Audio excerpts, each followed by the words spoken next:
ಸುಗ್ರೀವನು ಶ್ರೀರಾಮನಿಗೆ ಸೀತೆಯನ್ನು ಹುಡುಕಲು ಸಹಾಯ ಮಾಡುವೆ ಎಂದು ಹೇಳಿದ. ಆದರೆ ಈಗ ಮಳೆಗಾಲ. ಆ ಸಮಯದಲ್ಲಿ ಸೀತೆಯನ್ನು ಹುಡುಕುವುದು ಕಷ್ಟದ ಕೆಲಸ. ಆದ್ದರಿಂದ ಮಳೆಗಾಲ ಕಳೆದ ನಂತರ ಅಶ್ವೇಷಾಣ್ಯ ಕಾರ್ಯವನ್ನು ಆರಂಭಿಸಬೇಕು ಎಂದುಕೊಂಡರು.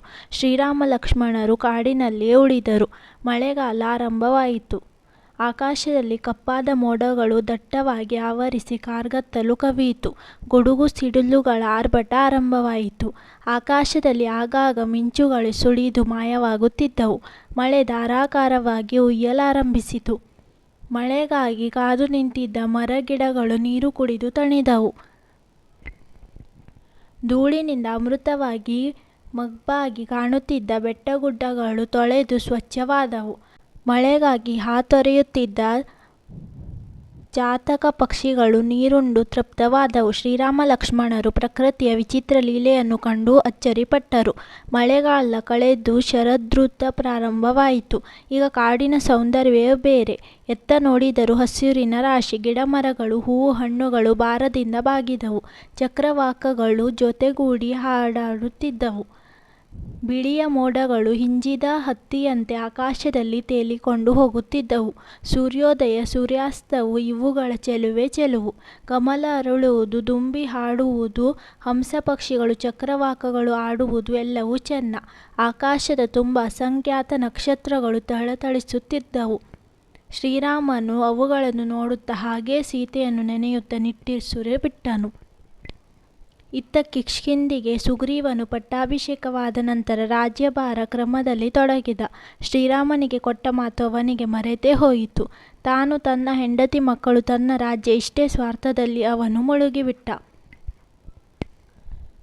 ಒಂದು ದಿನ ಹನುಮಂತನು, ಸುಗ್ರೀವ, ಇದೇಕೆ ಹೀಗಾಗಿಬಿಟ್ಟೆ? ಶ್ರೀರಾಮ ಉಪಕಾರವನ್ನು ಮರೆತು ಬಿಟ್ಟಿರುವೆಯಲ್ಲ. ಇದು ಸರಿಯೇ? ಸಜ್ಜನರು ನಮಗೆ ಉಪಕಾರ ಮಾಡಿರುವುದನ್ನು ಎಂದಿಗೂ ಮರೆಯುವುದಿಲ್ಲ. ಉಪಕಾರ ಎಷ್ಟೇ ಸಣ್ಣದಿರಲಿ ಅದನ್ನು ಸದಾಕಾಲ ಕೃತಜ್ಞತೆಯಿಂದ ಸ್ಮರಿಸಿಕೊಳ್ಳುತ್ತಾರೆ. ಅಷ್ಟೇ ಅಲ್ಲ, ಅವರಿಗೆ ಪ್ರತ್ಯುಪಕಾರ ಮಾಡಲು ಪ್ರಯತ್ನ ಪಡುತ್ತಾರೆ. ಶ್ರೀರಾಮನು ನಿನಗೆ ರಾಜ್ಯ ದೊರಕಿಸಿಕೊಟ್ಟ. ನೀನು ನಿನ್ನ ಹೆಂಡತಿಯು ಒಂದುಗೂಡುವಂತೆ ಮಾಡಿದ. ಎಂತಹ ಮಹಾ ಉಪಕಾರ ಅದು! ನೀನು ಜೀವನ ಪರ್ಯಂತ ಅವನಿಗೆ ಋಣಿಯಾಗಿರಬೇಕು. ಅವನಿಗೆ ಎಲ್ಲ ರೀತಿಯ ಸಹಾಯವನ್ನು ನೀಡಬೇಕು. ಆದರೆ ನೀನು ಮಾಡುತ್ತಿರುವುದು ಏನು? ಅವನಿಗೆ ಸಹಾಯ ನೀಡುತ್ತೇನೆಂಬ ನಿನ್ನ ಮಾತೇನು ಮರೆತುಬಿಟ್ಟಿಯೇ? ಅಂದರೆ ನೀನು ಅವನನ್ನು ಸಂಪೂರ್ಣವಾಗಿ ಉಪೇಕ್ಷಿಸಿದ್ದಿ. ಪಾಪ, ಅವನು ಹೆಂಡತಿಯ ಅಪಹರಣದಿಂದ ದುಃಖಗೊಂಡು ಕಾಡಿನಲ್ಲಿ ಅಲೆದಾಡುತ್ತಿದ್ದಾನೆ. ನೀನು ಇಲ್ಲಿ ಲೋಲುಪನಾಗಿ ಮರೆತು ಬಿಟ್ಟಿದ್ದೀಯಾ? ಇದು ಸರಿಯಲ್ಲ. ಈಗ ಮಳೆಗಾಲ ಕಳೆದಿದೆ. ಈಗಲಾದರೂ ಸೀತಾದೇವಿಯನ್ನು ಹುಡುಕುವ ಕೆಲಸಕ್ಕೆ ತೊಡಗು ಎಂದನು. ಇದೇ ಸಮಯಕ್ಕೆ ಸರಿಯಾಗಿ ಶ್ರೀರಾಮ ಲಕ್ಷ್ಮಣನು ಸುಗ್ರೀವ ಬಳಿಗೆ ಕಳುಹಿಸಿದನು. ಲಕ್ಷ್ಮಣನು, ಸುಗ್ರೀವ, ಮಳೆಗಾಲ ಕಳೆಯಿತು. ನೀನು ನಮಗೆ ಸಹಾಯ ಮಾಡುತ್ತೇನೆಂದು ಮಾತು ಕೊಟ್ಟಿದ್ದಿ. ಅಲ್ಲಿ ಕಾಡಿನಲ್ಲಿ ನಮ್ಮ ಅಣ್ಣವರು ಸೀತೆಯ ವಿರಹದಿಂದ ಕೊರಗುತ್ತಿದ್ದಾರೆ. ಇಲ್ಲಿ ನೋಡಿದರೆ ನೀನು ಸ್ವಾರ್ಥದಲ್ಲಿ ಮುಳುಗಿದ್ದೀಯೆ. ಸೀತಾದೇವಿಯನ್ನು ಹುಡುಕಲು ನೀನು ಸಹಾಯ ಮಾಡುವೆಯೋ ಇಲ್ಲವೋ ಅಷ್ಟನ್ನಾದರೂ ಹೇಳು ಎಂದನು. ಸುಗ್ರೀವನಿಗೆ ಈಗ ವಿವೇಕ ಬಂತು. ನಾನು ಮಾಡಿದ್ದು ತಪ್ಪು ಎನಿಸಿತು. ಅವನು, ಲಕ್ಷ್ಮಣ, ನನ್ನಿಂದ ತಪ್ಪಾಗಿ ಹೋಗಿದೆ. ಇನ್ನು ನಾನು ತಡ ಮಾಡುವುದಿಲ್ಲ. ಈಗೋ ನಿನ್ನೊಡನೆ ಈಗಲೇ ಅರಣ್ಯಕ್ಕೆ ಬಂದು ಶ್ರೀರಾಮನನ್ನು ಕಾಣುತ್ತೇನೆ. ಇಂದಿನಿಂದಲೇ ನಮ್ಮ ಕೆಲಸವನ್ನು ಪ್ರಾರಂಭಿಸೋಣ ಎಂದು ಹೇಳಿದನು. ಹನುಮಂತ ಮೊದಲಾದ ವಾನರ ನಾಯಕರನ್ನು ಕರೆದುಕೊಂಡು ಶ್ರೀರಾಮನ ಬಳಿಗೆ ಹೋದನು. ಶ್ರೀರಾಮನಿಗೆ ನಮಸ್ಕರಿಸಿ, ಶ್ರೀರಾಮ, ನಾನು ಮಾಡಿರುವುದು ಘೋರವಾದ ತಪ್ಪು. ದಯವಿಟ್ಟು ಕ್ಷಮಿಸು. ನಾನು ನಿನಗೆ ಕೊಟ್ಟಿರುವ ವಚನವನ್ನು ಮರೆತಿಲ್ಲ.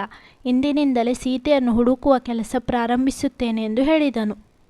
ಅನಂತರ ತನ್ನ ಸೇನಾಧಿಪತಿ ನೀಲನನ್ನು, ಸಮಸ್ತ ವಾನರ ಸೇನೆಯನ್ನು ಬರಹೇಳಿದನು. ಮಹೇಂದ್ರ, ಹಿಮವಂತ, ವಿಂಧ್ಯ, ಕೈಲಾಸ ಮತ್ತು ಮಂದರ ಪರ್ವತಗಳಿದ್ದ ಲಕ್ಷಾಂತರ ವಾನರರು ಬಂದರು. ಆ ಕಪಿಗಳಲ್ಲಿ ಕೆಲವು ಕಪ್ಪು ಬಣ್ಣದವು ಮತ್ತು ಕೆಲವು ಕೆಂಪು ಬಣ್ಣದ್ದು. ಬೂದು ಬಣ್ಣದ ಕಪಿಗಳು ಅಸಂಖ್ಯಾತವಾಗಿದ್ದವು. ಆ ವಾನರರು ವಿವಿಧ ರೀತಿಯ ಸಾಮರ್ಥ್ಯವನ್ನು ಹೊಂದಿದ್ದರು. ವೇಗವಾಗಿ ಓಡಬಲ್ಲವರಾಗಿದ್ದರು. ಎತ್ತರಕ್ಕೆ ಹಾರಬಲ್ಲ ಶಕ್ತಿಯುಳ್ಳವರಾಗಿದ್ದರು.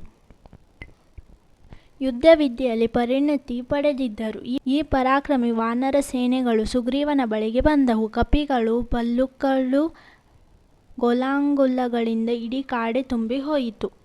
ಸುಗ್ರೀವನು, ಶ್ರೀರಾಮ, ಈ ಮಹಾಸೇನೆಯನ್ನು ನೋಡಿದ್ದೀಯಾ? ಇವರೆಲ್ಲರೂ ಮಹಾಪರಾಕ್ರಮಿಗಳು, ಧೀರರು. ಇವರಿಗೆ ಅಸಾಧ್ಯವಾದ ಕೆಲಸವೇ ಇಲ್ಲ. ಇವರು ಸಮುದ್ರವನ್ನು ಲಂಘಿಸುವವರು, ಪರ್ವತವನ್ನು ಏರುವವರು. ಆಕಾಶಕ್ಕೆ ಜಿಗುವವರು, ಪರಾಕ್ರಮದಿಂದ ಯುದ್ಧ ಮಾಡುವವರು. ಇವರು ನಿನ್ನ ಪತ್ನಿಯನ್ನು ಹುಡುಕಿಕೊಂಡು ಬರಲು ನಿನಗೆ ಹೇಳುವವರು. ಇವರನ್ನು ವಿಶ್ವದ ವಿವಿಧ ಮೂಲೆಗಳಲ್ಲಿ ಕಳುಹಿಸುತ್ತೇನೆ. ಸೀತಾದೇವಿಯು ಎಲ್ಲಿದ್ದರೂ ಸರಿ, ಇವರು ಹುಡುಕಿಕೊಂಡು ಬರುವವರು ಎಂದನು. ಅನಂತರ ಆ ವಾನರ ಸೇನೆಯನ್ನು 4 ಭಾಗವಾಗಿ ಮಾಡಿದನು. ಮೊದಲನೇ ಭಾಗಕ್ಕೆ ವಿನತನೆ ಎಂಬ ವಾನರನು ನಾಯಕನಾಗಿ ಮಾಡಿದನು. ಎರಡನೆಯ ತಂಡಕ್ಕೆ ಹನುಮಂತನು ನಾಯಕನಾದನು. 3 ಮತ್ತು 4ನೇ ತಂಡಗಳಿಗೆ ಸುಮೇಣ ಮತ್ತು ಶತಬಲಿ ಎಂಬ ವಾನರರು ಅಧಿಪತಿಗಳಾದರು.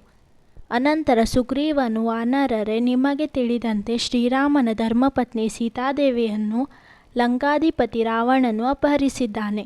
ರಾವಣನು ಸೀತಾದೇವಿಯನ್ನು ಲಂಕೆಯನ್ನು ಅಟ್ಟಿಸಿಕೊಂಡಿರುವುದು ಅಥವಾ ಈ ಭೂಮಂಡಲದ ಬೇರೆ ಯಾವ ಭಾಗದಲ್ಲಿ ಅವಿಸಿಟ್ಟಿರುವನು ತಿಳಿಯದು. ಒಟ್ಟಿನಲ್ಲಿ ಸೀತಾದೇವಿಯನ್ನು ಹುಡುಕುವುದು ನಮ್ಮ ಕರ್ತವ್ಯವಾಗಿದೆ.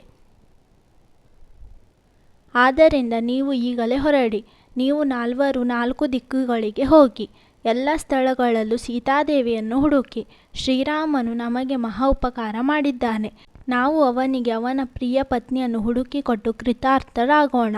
ಯಾವ ಸೀತಾದೇವಿಯನ್ನು ಹುಡುಕಿಕೊಂಡು ಬರುವವರು ಅವರು ನನಗೆ ಸಮಾನವಾದ ವೈಭವವನ್ನು ಪಡೆಯುವರು ಎಂದು ಹೇಳಿದನು. ಶತಬಲಿಯನ್ನು ಉತ್ತರ ದಿಕ್ಕಿಗೂ, ವಿನತನನ್ನು ಪೂರ್ವ ದಿಕ್ಕಿಗೂ, ಸುಷೇಣನನ್ನು ಪಶ್ಚಿಮ ದಿಕ್ಕಿಗೂ ಕಳಿಸಿದನು.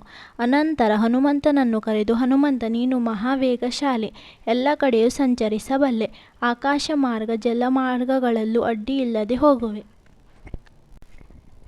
ದೇವಲೋಕ ಗಂಧರ್ವಲೋಕಗಳಿಗೆ ಸಹ ಹೋಗಿ ಬರುವೆ. ನೀನು ಪರಾಕ್ರಮಿಯೂ ಬುದ್ಧಿವಂತನೂ ಆಗಿರುವೆ. ಆದ್ದರಿಂದ ನಾನು ನಿನ್ನ ಮೇಲೆ ಹೆಚ್ಚಿನ ವಿಶ್ವಾಸ ಇಟ್ಟಿದ್ದೇನೆ. ಸೀತೆಯನ್ನು ಹುಡುಕುವ ಕಾರ್ಯದಲ್ಲಿ ನಿನ್ನ ಹೊಣೆ ಹೆಚ್ಚಿದೆ. ಈ ಕೆಲಸ ನಿನ್ನಿಂದಲೇ ಸಾಧ್ಯ ಎಂದು ನಗನಿಸಿದನು. ಲಂಕೆಯು ಇಲ್ಲಿಗೆ ದಕ್ಷಿಣ ದಿಕ್ಕಿನಲ್ಲಿದೆ. ಆದ್ದರಿಂದ ನೀನು ದಕ್ಷಿಣ ದಿಕ್ಕಿಗೆ ಹೋಗು. ಸೀತಾದೇವಿಯನ್ನು ಕರೆಸಿಕೊಂಡು ಬಾ. ಶ್ರೀರಾಮನು ಸುಗ್ರೀವನ ಮಾತುಗಳನ್ನು ಕೇಳಿದನು. ಹನುಮಂತನು ಸುಗ್ರೀವನ ಅಂತರಂಗದ ಮಿತ್ರ ಎಂದು ತಿಳಿದು ಅವನಿಗೆ ಸಂತೋಷವಾಯಿತು. ಅವನಿಗೂ ಸಹ ಹನುಮಂತನಿಂದಲೇ ಸೀತಾನ್ವೇಷಣೆ ಸಾಧ್ಯ ಎನಿಸಿತು. ಶ್ರೀರಾಮನು ತನ್ನ ಕೈಬೆರಳಿನಲ್ಲಿದ್ದ ಉಂಗುರವನ್ನು ತೆಗೆದು, ಹನುಮಂತ, ಈ ಉಂಗುರವನ್ನು ನಿನ್ನ ಬಳಿ ಇಟ್ಟುಕೋ. ನೀನು ನನ್ನ ಪತ್ನಿಯನ್ನು ನೋಡಿದಾಗ ಅವಳಿಗೆ ಇದನ್ನು ತೋರಿಸು. ಇದನ್ನು ನೋಡಿದ ಕೂಡಲೇ ಅವಳಿಗೆ ಇದು ನನ್ನ ಉಂಗುರ ಎಂದು ತಿಳಿಯುತ್ತದೆ. ನಿನ್ನೊಡನೆ ಹೆದರಿಕೆಯಿಲ್ಲದೆ ಮಾತನಾಡುತ್ತಾಳೆ ಎಂದನು. ಸೀತೆಯನ್ನು ಗುರುತಿಸಲು ಸಹಾಯವಾಗುವ ಕೆಲವು ಚಹರೆಗಳನ್ನು ಹೇಳಿದನು. ಹನುಮಂತನು ತನ್ನ 2 ಕೈಗಳನ್ನು ನೀಡಿ ಭಕ್ತಿಯಿಂದ ಉಂಗುರವನ್ನು ಪಡೆದುಕೊಂಡು ಜೋಪಾನವಾಗಿ ಇಟ್ಟುಕೊಂಡನು. ಸುಗ್ರೀವನು ಆಜ್ಞಾಪಿಸಿದಂತೆ ಕಪಿಸೇನೆಗಳು ವಿವಿಧ ದಿಕ್ಕಿನಲ್ಲಿ ಪ್ರಯಾಣ ಬೆಳೆಸಿದವು. ಸೀತಾದೇವಿಯನ್ನು ಹುಡುಕಿದವು. ರಾವಣನನ್ನು ತುಂಡರಿಸುವೆವು ಎಂದು ಉತ್ಸಾಹ ಸಂಭ್ರಮಗಳಿಂದ ಹೆಜ್ಜೆ ಹಾಕಿದವು. ಉತ್ತರ ದಿಕ್ಕಿಗೆ ಹೊರಟ ಶತಬಲಿಯ ನೇತೃತ್ವದ ವಾನರ ಸೇನೆಯು ಪುಲಿಂದ, ಶೂರಸೇನ, ಪ್ರಸತ್ಲ, ಕುರು ಮತ್ತು ಮದ್ರ ದೇಶಗಳಿಗೆ ಸೀತಾದೇವಿಗಾಗಿ ಹುಡುಕಾಟ ನಡೆಸಿದರು. ಅಲ್ಲದೆ ಕಾಂಬೋಜ, ಯವನ, ಶಕ, ಬಾಲ್ಹಿಕ, ಋಷಿಕ, ಪೌರನ, ಚೀನ, ಮರಮಚೀನ ರಾಜ್ಯಗಳಲ್ಲಿಯೂ ತಮ್ಮ ಅನ್ವೇಷಣೆಯನ್ನು ನಡೆಸಿದವು.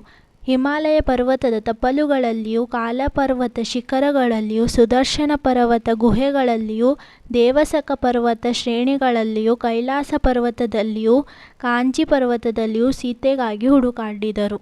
ದೇವಗಂಧರ್ವರ ಆಶ್ರಯ ಸ್ಥಾನವಾದ ಕ್ರೌಂಚಗಿರಿಯಲ್ಲೂ ಸೀತಾದೇವಿ ಇರುವಳೆ ಎಂದು ಹುಡುಕಾಡಿದರು.